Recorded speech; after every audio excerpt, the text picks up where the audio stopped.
This is my virtual avatar-based TED Talk, outlining something important to me.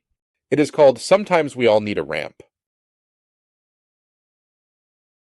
Have you ever been told you're not living up to your potential? For years I heard that. From teachers, from loved ones, even from myself. You're smart, but you're not trying hard enough. You could do better if you just focused. But what no one realized, what even I didn't realize, was that I was playing the game with the different working tools. Now imagine if you lived your life needing to use a wheelchair to get around, and you are faced with a meeting at the top of a staircase. No matter what you do, try harder, push yourself to exhaustion, the staircase doesn't budge. What you need in that moment isn't more effort, it's a ramp. Of course, this doesn't capture the full scope of challenges faced by those with mobility impairments, but it illustrates how the right tools can make all the difference. When I was a child, I didn't know there was something unusual about the way words worked, or didn't work for me. I only knew school was becoming harder. In third grade, Mrs. Connors pulled my mom aside and said she thought something might be wrong. I wasn't paying attention like the other kids. I remember sitting in Dr. Phillips's office, my mom explaining what Mrs. Connors had said. This was the late 1980s when treating ADD was all the rage. Dr. Phillips prescribed Ritalin, and just like that, I became the kid with ADD. At first, I thought maybe this medication would help. Maybe it would make school easier or at least allow me to be more like the other kids. But it didn't. Instead, it made me feel like someone else, like I wasn't me anymore. By fourth grade, I had to repeat the year, something I remember as both humiliating and confusing. No one could explain why I wasn't keeping up. Even as I progressed through school, the struggles piled up. I often heard, "You're not applying yourself," or "You're so smart, but why don't you try harder?" What they couldn't see was the constant storm I lived in: frustration, confusion, and a growing sense of failure. It was a weight I carried alone because no one, not even me, understood what was really happening. Middle school and high school didn't get any better. My teachers knew I was smart. They often said as much. I had a natural talent with technology, the kind of mind that could take apart a computer or figure out how to fix a problem others couldn't even identify. But my poor performance in other subjects kept me out of the advanced classes where I might have thrived. Instead, I was labeled as someone who wasn't applying himself. My parents were frustrated. I was frustrated. And deep down, I began to believe what they were all implying, that I was lazy or worse, incapable. By the time I graduated high school in 2000 with a GPA of 1.8, I felt like I had slipped through the cracks. On paper, I was the kid who wasn't living up to his potential. But that wasn't the truth, it was just the story being told about me. Outside the classroom, I was solving problems that baffled others. Technology made sense to me in a way words never did. I could build, fix, and imagine solutions, but none of that seemed to matter in a system that judged my worth solely on how well I could write an essay or solve a math problem. After high school, I found myself drifting. I enrolled in community college, hoping to find something that clicked. Fire science, electronics, drafting, medical assisting, I jumped from one program to the next, searching for a place where I could succeed.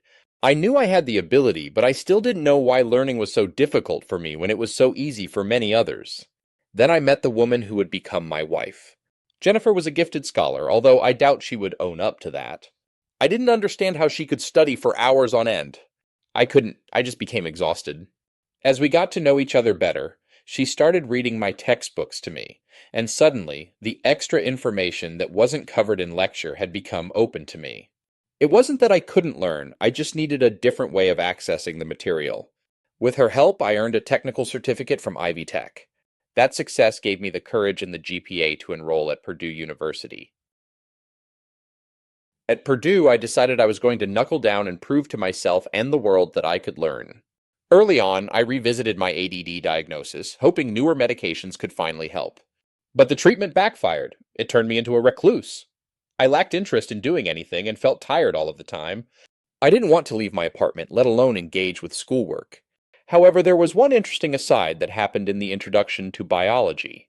Just a reminder, this was 2006 when iPods were a separate device from your phone, and most people connected their iPod to their car radio with a cassette adapter or a portable low-energy radio broadcaster. Dr. Mason was pretty cutting edge. He took an audio recording of his lectures and posted them online. An early pioneer in podcasting.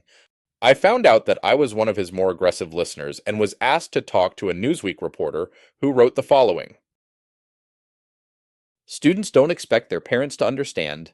Course casting delivers traditional components of higher learning in a format students love.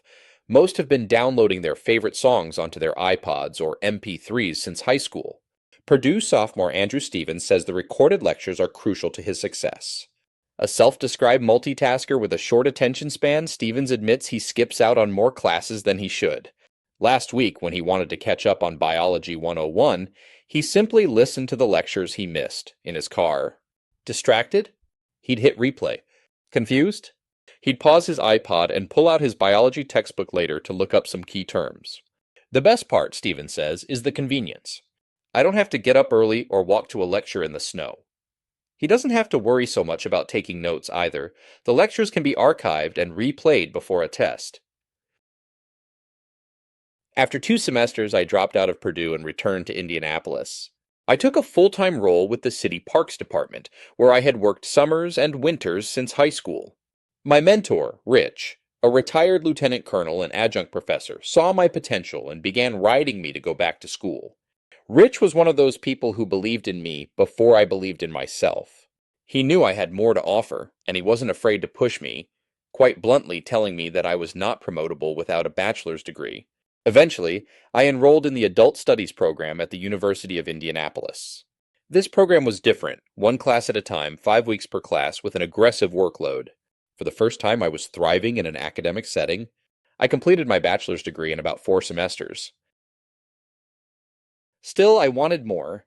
I decided to pursue an MBA with a concentration in technology leadership. As I prepared for the program, I sought a psychologist to help with what I thought was ADHD. After hours of testing, the psychologist told me something I had never expected. I wasn't dealing with ADHD. I was dyslexic. That diagnosis hit me like a freight train. Suddenly, everything made sense. The struggles with reading, the exhaustion, the frustration with math, despite understanding the concepts. The psychologist explained there wasn't much that could be done medically because my brain had finished developing, but I could learn to adapt. I started researching how people with severe vision impairments learn and decided to skip written textbooks altogether. Audiobooks became my lifeline. With this new approach, I thrived. I completed my MBA in about 2.5 years with a GPA near 3.4. What does my story have to do with ramps? Well, think about why ramps were created. They were originally designed to help people in wheelchairs navigate buildings and spaces that were otherwise inaccessible. But I'd wager that every single one of you has used a ramp at some point. Maybe you were pushing a cart, wheeling in a suitcase, or juggling an armful of groceries. In those moments, that ramp wasn't just helpful, it was necessary. Ramps are a perfect example of something designed for a specific group but benefiting everyone. They level the playing field not just by ensuring equal access for people with mobility challenges, but by making life easier for all of us. And that's the beauty of a well-designed solution. It doesn't discriminate in its usefulness. Now let's extend that idea to learning and working. Adaptive technologies, things like screen readers, voice-to-text software, audiobooks, and even generative AI, are the digital ramps of our world. They were designed to help people with specific challenges like dyslexia, visual impairments, or limited mobility, but they have the power to enhance everyone's lives. Think about it. How many of us dictate texts or emails using voice-to-text software? How many of us use audiobooks for convenience or multitasking? These technologies may have started as accommodations, but they've become tools of efficiency, productivity, and accessibility for everyone. But here's the problem. Unlike physical ramps, these digital ramps are often locked behind barriers. For someone to use text-to-speech software on a standardized test like the SAT, ACT, or MCAT, they need extensive documentation proving their disability. The process is costly, time-consuming, and often inaccessible for the very people who need it most. This requirement is absurd when you think about it. We don't ask students to provide a medical diagnosis that they can see and read before allowing them to read their test questions. Why should adaptive technology be any different? If a tool helps someone learn, succeed, or show their potential, why not make it available to everyone who finds it useful?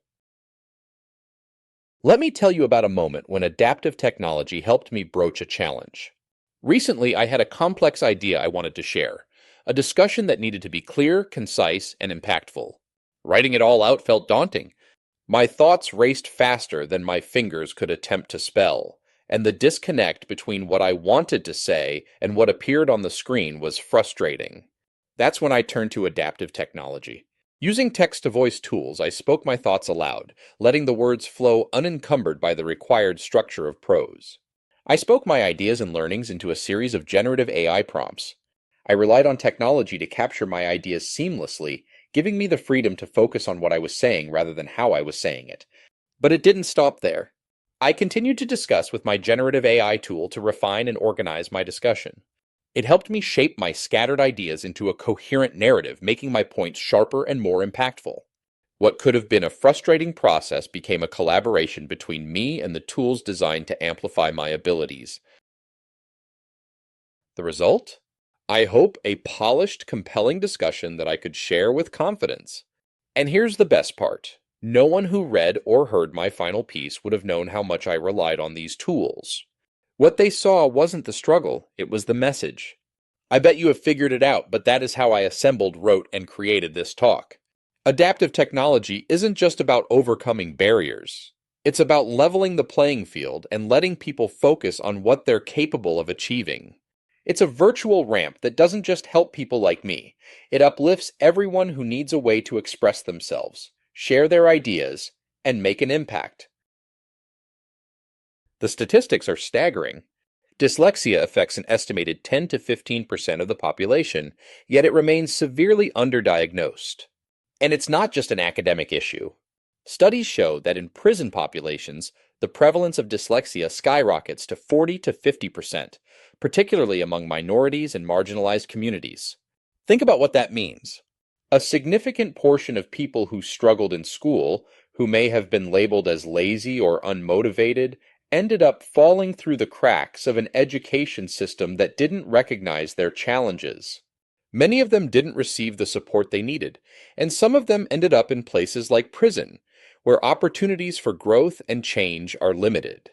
This isn't just an educational issue, it's a systemic failure, and it's one we can address by making adaptive technologies universally available, taught, and normalized.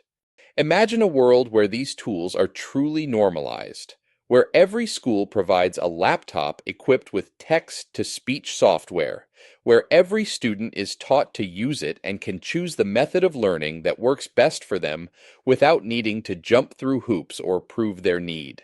Imagine workplaces where tools like generative AI or screen readers are as commonplace as keyboards and monitors. By normalizing adaptive technologies, we're not just helping those with diagnosed disabilities. We're empowering anyone who finds these tools beneficial. We're building ramps that allow more people to participate, excel, and contribute. It's time to stop thinking of these tools as special accommodations and start seeing them as essential tools for leveling the playing field. Because when we build a world that works for everyone, everyone benefits. If the benefits of adaptive technologies are so clear, why haven't we fully embraced them? What's stopping us from building these ramps for everyone? One major barrier is perception. Too often, adaptive technologies are seen as special accommodations rather than universal tools. They're framed as crutches for people with disabilities, rather than enhancements that benefit us all. This stigma creates hesitation, not just for institutions to implement these tools, but for individuals to use them, even when they know they would help. Another issue is bureaucracy. For a student to access adaptive tools in schools or standardized testing, the process can feel like navigating a maze. They need a diagnosis, endless documentation, and formal approvals, often from people who don't understand the challenges these students face. This red tape creates an enormous barrier, especially for those in marginalized communities who may not have the resources or access to healthcare to get a formal diagnosis in the first place. And then there's the education system itself. Many schools and teachers simply aren't trained to recognize learning challenges like dyslexia. Without this understanding, they're unable to advocate for the tools and technologies that could make a difference. Instead, students are left to struggle in silence, often labeled as unmotivated or underachieving. Cost is another factor. While many adaptive technologies have become more affordable, institutions still balk at the idea of investing in them universally. They see these tools as niche products rather than essential infrastructure. And when budgets are tight, resources like advanced spelling and grammar checkers, screen readers, voice to text software, or audiobooks may find themselves on the cutting block. Finally, there's a lack of proactive policy. Too often we wait for people to struggle before offering solutions. Instead of embedding adaptive technologies into every classroom, workplace, and public space, we treat them as optional add-ons, available only after someone demonstrates a need.